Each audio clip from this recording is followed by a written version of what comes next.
Seltzer Kings. Podcasts. So, you just started using LinkedIn Premium. Now what?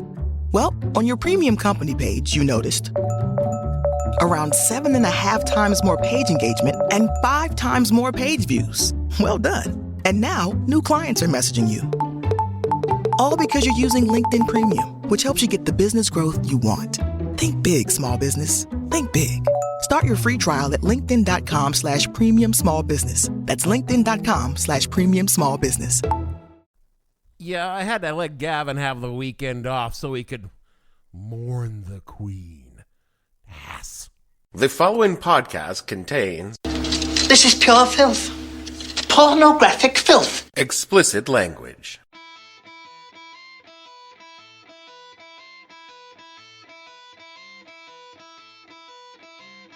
Hello and welcome to the podcast that asks a simple question.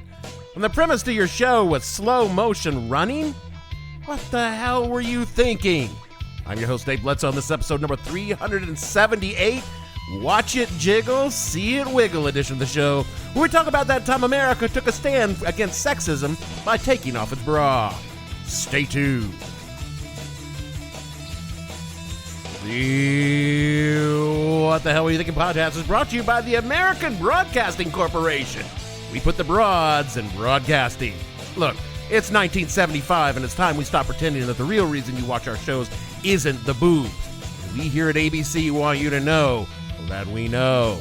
That's why ABC's primetime lineup is just a parade of beautiful women wearing as little as standards and practices will let us get away with. NBC and CBS know this too, but they pretend they're better than us. But we here at ABC say if you got it, flaunt it. And boys, do our shows flaunt it. The object of television is to sell advertising and nothing sells like sex, so stop pretending and turn on ABC. And let us turn you on too. ABC, we've got the boobs. In fact, that's how I pitched it to the networks, exactly. I said, I'd like to do a show where I rid the world of all these fevered egos that are tainting our collective unconscious. And the guy at CBS said, will there be titty? And I said, sure, I don't know, sure. Boom, a check falls in my lap, and I'm a producer. I never knew it was that easy. All these years I've been trying to write scripts and characters and plots and stories that had meaning. Will there be titty? Sure. Boom, I'm a producer now. Where have you been all our life, boy? We been looking for you in Hollywood. What are these titties gonna do? Jiggle? You're a fucking genius. Give him another check. I can't write enough checks for you. You've answered our prayers in Hollywood. The 1970s were a magical time in America. I mean, yeah, we had runaway inflation, political corruption, a vicious backlash against the civil rights movement, and there were serial killers in every van on every street, but beyond that, magical. Was that like a drug thing? No! I mean, yeah, there were a lot of drugs, but you know, the weed was actually terrible. We were decades away from the primo shit you can get today, and most folks were just smoking ditch weed that was grown behind a trailer home. And the good shit from South America was expensive and really hard to get, so everybody was stuck smoking skunk weed. No, what I'm talking about is sex. But you have my 1,000% attention. People like to think it was the 1960s that was the horny decade, but what they don't know is the boomers were just learning about sex in the 60s, and it was during the 70s that they fucked and fucked well. Now, I, of course, was too young for all this, and my parents were trapped in the 1950s, so it wasn't like they were going to key parties at the Joneses down the block. To have what they called key parties. Key parties, huh? Yeah, for those of you who don't know or don't want to know if your parents were much hipper than mine, key parties were these parties where everybody put their house keys in a bowl, and at the climax of the party, they'd reach into the bowl and draw out a set of keys, and then two couples would swap keys for the night. And that also meant that they would swap. It would be like wife swap. Except, yeah, this time they fucked. This probably never happened. It was more or less a media invention.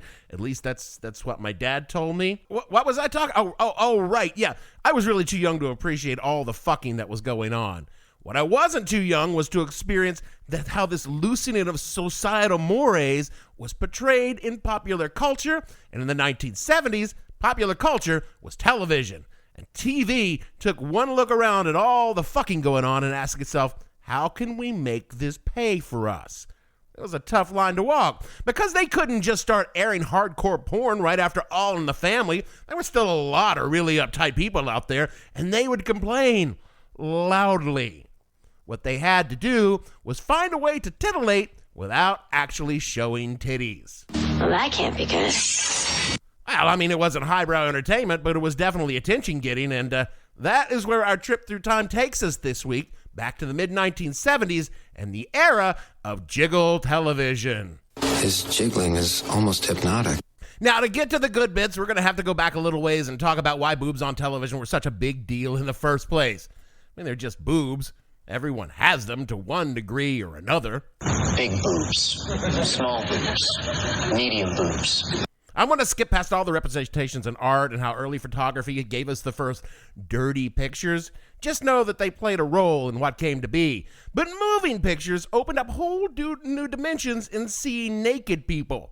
One of the earliest known dirty movies is called Les Coucheurs de la Marie in 1896. A French film in which a newlywed couple prepares for their wedding nights. The horny husband is waiting for his bride to disrobe as she removes her endless layers of clothing.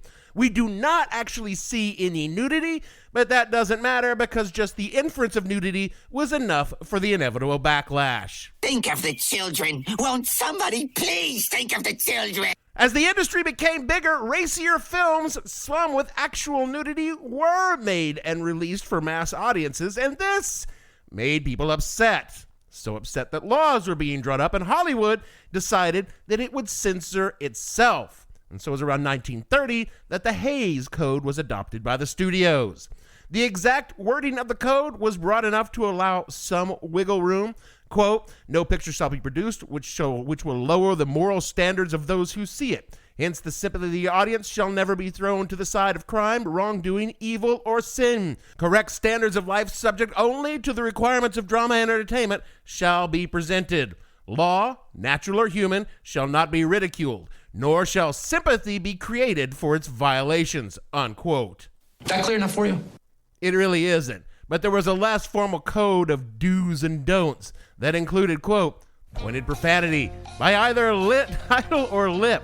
This includes the words God, Lord, Jesus Christ, unless they be used reverently in connection with proper religious ceremonies, hell, the initials SOB, damn, God, spelled G-A-W-D, and every other profane or vulgar expression however it may be spelled. Any licentious or suggestive nudity, or in fact or in silhouette, and any lecherous or licentious notice thereof by other characters in the picture. The illegal traffic in drugs, the inference of sex perversion, white slavery, miscegenation, sex hygiene and venereal diseases, scenes of actual childbirth, in fact, or in silhouette, children's sex organs, ridicule of the clergy, willful offense to any nation, race, or creed, unquote, and a whole litany of other things that you should probably be careful while portraying, including, quote, the use of the flag, international relations, arson, the use of firearms, theft, robbery, safecrafting, and the dynamiting of trains, mines, buildings, etc., having in mind the effect which a too detailed description of any of these may have upon the moron. Brutality and possible gruesomeness, techniques of committing murder by whatever method, methods of smuggling, third-degree methods, actual hangings or electrocutions as legal punishment for crime, sympathy for criminals, attitude towards public characters and institutions, sedition, apparent cruelty to children and animals, the branding of people or animals, the sale of women or of a woman selling her virtue, rape, attempted rape, first night scenes, man and women in bed together, deliberate seduction of girls, the institution of marriage, surgical operations, the use of drugs, titles or scenes having to do with law enforcement or law enforcement officers, excessful or lustful kissing, particularly when one character or the other is the heavy, unquote. Well, that clears things up. When television came along a few years later, the code was applied only more stringently because television, unlike the movies, was just out there for everyone to see. Movies were opt-ins. Everyone could just turn on the shows and there it would be. So clearly, it needed to be more closely controlled than the movies. Enter standards and practices. The network clean police, who review every piece of content put out over a network airways to ensure that it isn't. This is pure filth. Pornographic filth. And in those early days of television, standards and practice additionally ensured that the content shown on television reflected society as America saw itself. Which was very white. The Television Academy puts it thusly, quote, during the 1950s and 60s, the networks and advertisers measured the viewing audience as an undifferentiated mass. Despite the lumping together of viewers, broadcasters structured programming content around the normal, dominant values of white middle-class Americans. Therefore, content centered around the concerns of the nuclear family. Topics such as racism or sexuality, which had little direct impact on the domestic settings, were excluded from the content. Indeed, ethnic minorities were excluded for the most part from television screens because they did not fit into the network's assumptions about the viewing audience. Sexuality was a topic allocated to the private personal sphere rather than the public arena of network broadcasting. For example, the sexual relationship of Rob and Laura Petrie on the Dick Van Dyke Show in the mid-1960s could only be implied. When the couple's bedroom was shown, twin beds diffused any explicit connotation that they had a physical relationship. Direct references to non-normative heterosexuality were excluded from programming altogether. In addition, coarse language which described bodily functions and sexual activity or profane sacred words were excluded from broadcast discourse, unquote. Because I guess white people did not fuck back in the 50s. By the 1970s, however, television was changing and was gradually becoming open to actually showing skin tones somewhat darker than Edgar Winter. Who the hell is that? He was a singer. It would just take too long. Just Google the name Edgar Winter. It'll explain everything. Instead of hiding the fact that not every American was an upper middle class white person in a sexless marriage, TV began to show real diversity for the first time. And if you'd like a detailed explanation of what and why this happened, well, here's this big fat plug for the show. Yeah. See episode number 291, The Ruhr Führer. More from the Television Academy, quote, however, conceptions about the viewing audience and the limits of censorship changed drastically in the early 1970s. Subjects previously excluded from television began to appear with regularity. All in the Family was the predominant battering ram that broke down the restrictions placed on television content during the preceding 20 years. Frank discussions of sexuality, even outside the traditional heterosexual monogamy, became the focal point of many of the comedy's narratives. The series also introduced issues of ethnicity and bigotry as staples of its content.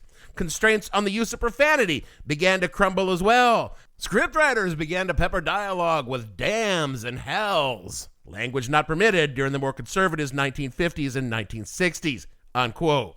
And once you've let the genie out of the bottle with that kind of vile, disgusting language, it's only a matter of time before the devil would send the sin of sex to tempt and torment the good people of America with deviance and vice. And his chosen demon had a name. His name was Aaron Spelling. Get thee behind me, Satan!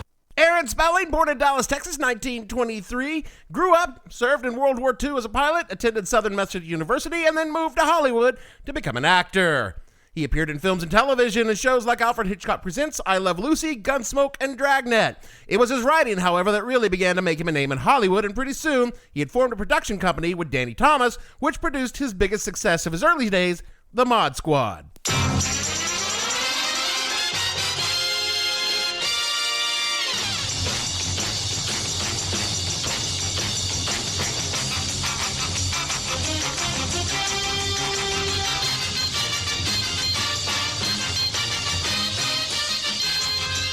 Premiering in 1968, the show's primary premise centered on three cops using their youthful, hippie personas as a guise to get close to the criminals they investigated, and its promotional tagline was, quote, one white, one black, and one blonde. Very progressive. If you're alive today, you've seen an Aaron Spelling production, but there was one particular show that started a trend in television that was derided almost as much as it was copied, and they called it Jiggle Television. I like the sound of that. It was a cop show, sort of. But instead of grizzled detectives smoking cigars and chugging coffee, it featured three hot good women who fought crime for a mysterious benefactor / employer. Once upon a time, there were 3 little girls who went to the police academy.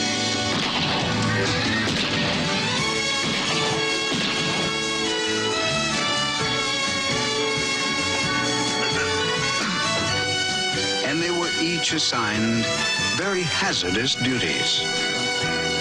But I took them away from all that, and now they work for me. My name is Charlie. Charlie's Angels, starring Kate Jackson as Sabrina, Jacqueline Smith as Kelly, and Farrah Fawcett as Jill. Oh, Farrah. The masturbatory fodder for every straight American male, thanks to one particular poster for 5 to 7 years. Hell, maybe longer. You've all seen the poster. You all know what you did to that poster. Did you ever? To the Farrah poster? Please. Of course I did. At least the memory of it was too risque for me to ever hang in my bedroom as a child. My mom would never allow something like that. Now, the show's premise was simple. The Angels were former cops, now private eyes, working for the mysterious Charlie Townsend, who only appeared on screen as a shadow concealed and as a voice from a phone speaker, and it was aided by the unsung hero of the show, the hapless Bosley. Oh, God, Bosley, you poor bastard.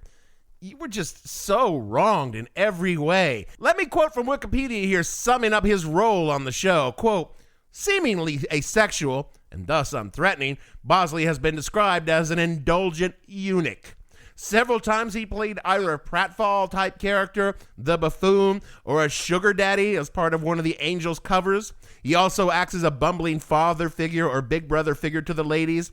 Described as a narrative pimp, with the sole male character Bosley an asexual eunuch, the male is free to desire the Angels without feeling threatened. Writing for the New York Times in 2000, Molly Haskell noted that critics more so than the fans saw Bosley and Charlie as more procurers than protectors, and that the two male characters and the Angels fell into a pimp prostitute role along traditional gender lines, unquote. That's a bit harsh, don't you think? Yeah, it was. Because Charlie's Angels was not a particularly good show, but it wasn't a particularly bad one either. The writing and acting was about what one could expect for a network TV show of the time, yet it was groundbreaking in 2 ways. The first was it featured female characters as strong, empowered, intelligent, and tough. Unfortunately, the trade-off for all of that power was the second way that it broke new ground. Those same strong female characters were almost always dressed as in a way to, how can I describe it? Maybe something like, To titillate the senses. There were, strictly speaking, rather more bikini scenes than necessary for a show ostensibly about fighting crime. I mean, where do you hide your gun when you're wearing that small of a bikini? Let's just keep moving. And bras were at best optional. Miniskirts and short shorts seemed to be the uniform of the day, or jeans so form-feeding they must have been sprayed on by the wardrobe department. And also, one could safely expect at least one fancy dinner scene in which the Angels would wear an evening gown so revealing that what was left to the imagination required very, very little imagining. Needless to say, the show became very, very popular very, very quickly. Premiering at ABC's Wednesday night 10 p.m. primetime slot, a nod towards keeping its racy content away from the leering eyes of prepubescent boys like myself, it quickly became a rating success and a top 5 show. These ratings seemed to surprise ABC as much as anyone else. According to the Sunday Post, quote, the pilot was aired in March 1976 and got enormous ratings, but the network ABC, who thought this was one of the worst ideas for a TV series they'd ever heard, didn't believe the figures and showed it again a week later to check. The ratings were just as high, even for a repeat, and a TV legend was born, unquote. According to Wikipedia, quote, at the time of Spelling pitching the pilot of Charlie's Angels to the network, ABC executive Michael Eisner told Spelling that his pitch had to be one of the worst ideas I've ever heard. And ABC executive Barry Diller claimed that no one would ever watch it, unquote. But the show was a hit. It would move to the 9 p.m. slot and in its second season and maintain a strong hold on its ratings even after Farrah left the show at the end of the first season. It stayed in the top 20 all through its run and then ended in 1981 after multiple cast changes and a long actor strike in 1980 put a nail in the coffin for the show. So, what was the secret sauce that made this such a rating shock? Well, if I had to guess, I would probably say it was the, boobs. I mean, that was the universal opinion of all the critics who saw it. I'm quoting again from Wikipedia. Quote, Charlie's Angels became known as Jiggle TV. Jiggle TV, also called tit-and-ass television or TNA for short, and in the 1970s, the amount of sex on television increased, as did its ratings. This created social controversies and consequences by critics who believed that the TV series had no intelligence or substance. These characterizations stem from the fact that the lead actresses frequently dressed scantily or provocatively as part of their undercover characters. Some of those included roller derby girl, beauty pageant contestant, maid, female prisoner, or just bikini clad, and the belief that their clothing was a means of attracting viewers. Jiggle TV is seen as trashy and escapist entertainment. Farrah Fawcett once attributed the TV show's success to this fact, saying, "When the show was number 3, I figured it was our acting. When it got to number 1, I decided it could only be because none of us wears a bra." Unquote. So that in itself is probably the reason.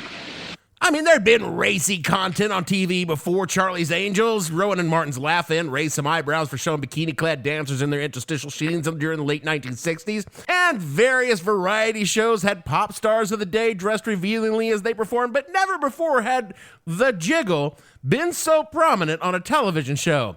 NBC executive Paul Klein derisively dubbed ABC's marketing strategy as Jiggle TV, but you know what? It didn't take long for the other networks to create their own spin on the jiggle. CBS picked up an ABC pilot for DC Comics' Wonder Woman, featuring a statuesque Linda Carter as Deanna Price, the alter ego of an Amazonian princess whose superpowers were strength, the lasso of truth, an invisible jet, and an outfit that prominently displayed Carter's prodigious, acting talents. I just want to say that again. Boobs. If you know the history of Wonder Woman, then you know the history of Wonder Woman. So let's just say that the lasso of truth was a stand-in for some pretty racy stuff in its day, and for today as well. Her creator led a very interesting life. Wonder Woman was objectively a better acted or better written show than Charlie's Angels, and featured things like a plot and continuity, and that Linda Carter was just smoking hot and looked amazing in her super costume was more a bonus than a feature, but that doesn't change the fact that a fight scene in Wonder Woman it could be quite Jiggly, right? And a t-shirt at night. The comic book may have been from DC, but it was a marvel to behold. ABC just went on a tear with the Jiggle shows. Three's Company. Come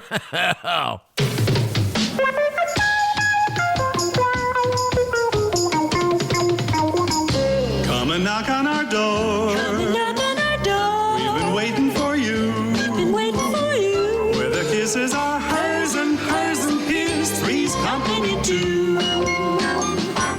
An Americanized version of a British sitcom called Man About the House had a very simple premise. Jack Tripper needs a place to live, and he rents a room with Janet and Chrissy. But to keep the nosy landlords from thinking anything funny is going on with his arrangement, Jack has to pretend to be gay.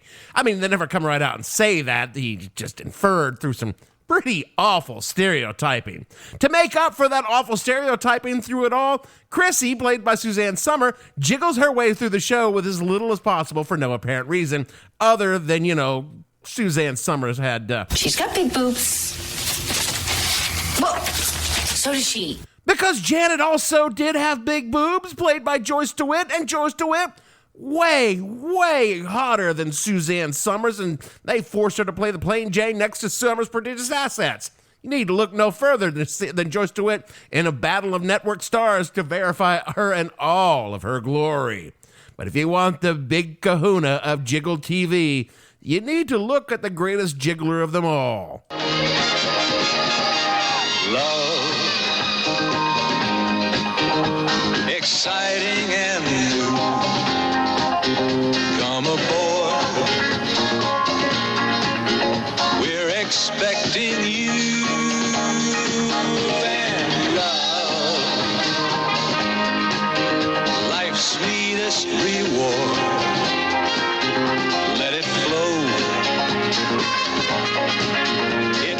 this back to you.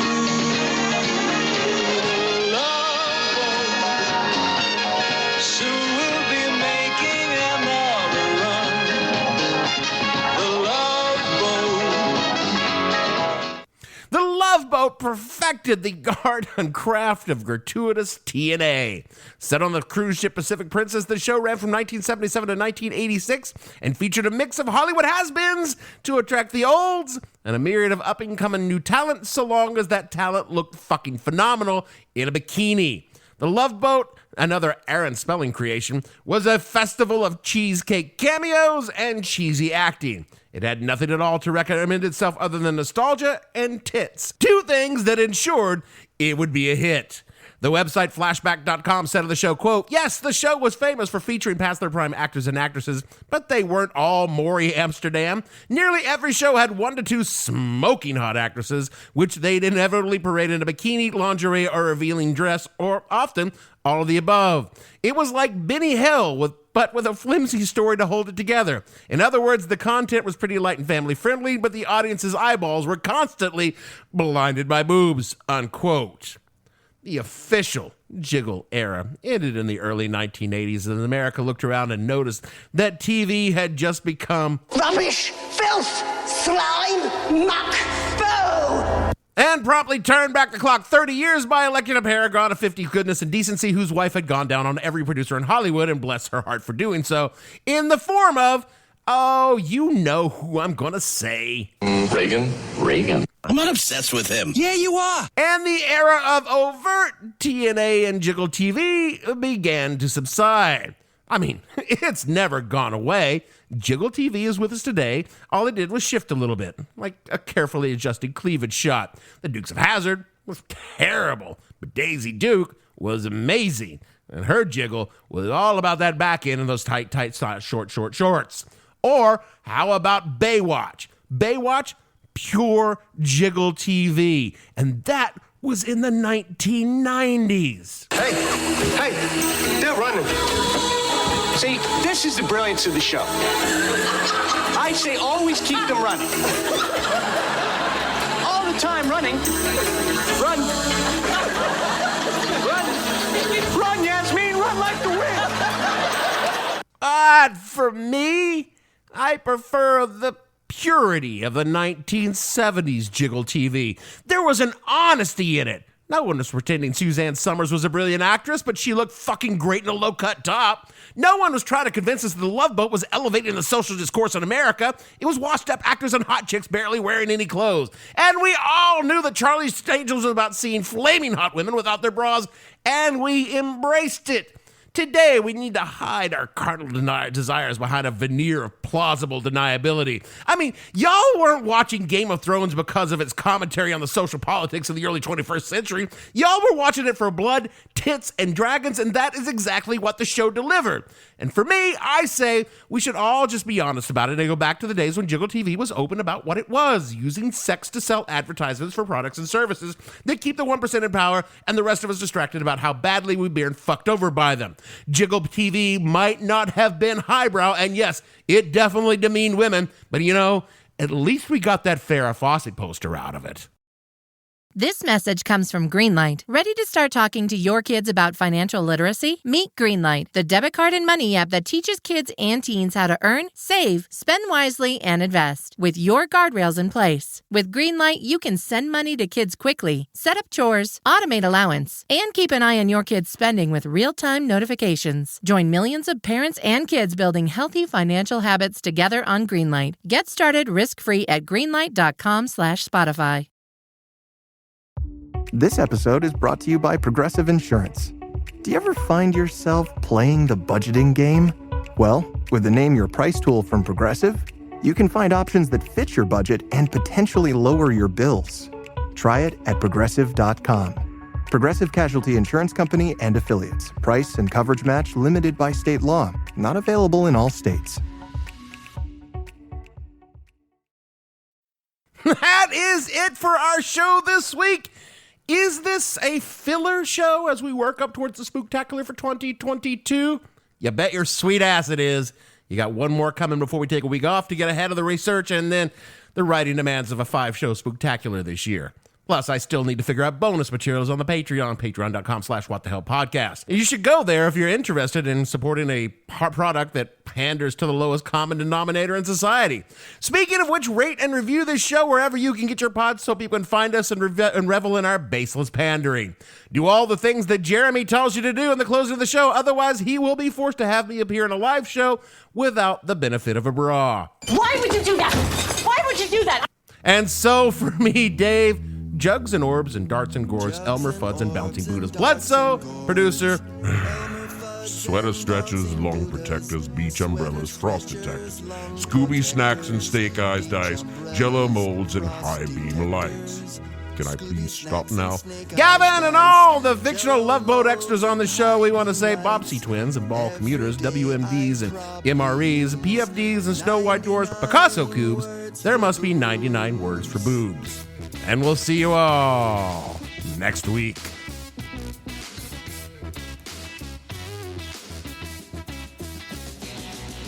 Humpty Dumplings, Hardy Boys, double lattes, ode to joys, Hooters, shooters, physics tutors, Bobbsey twins and bald commuters, double UMDs, MREs and PFDs, Snow White Dwarfs, Picasso's cubes, 99 words for boobs.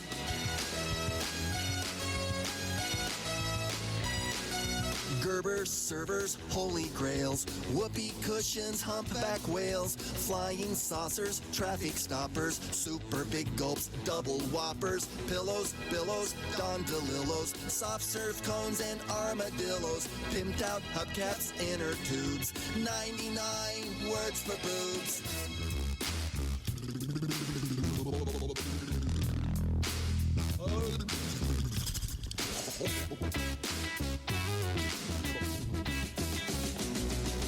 Midget earmuffs, warming globes, strobes and probes and frontal. What the Hell Were You Thinking stars Dave Bledsoe and features Gavin St. James and several fictional minions. The show is produced by Kimberly Steele and a part of the Seltzer Kings podcast network.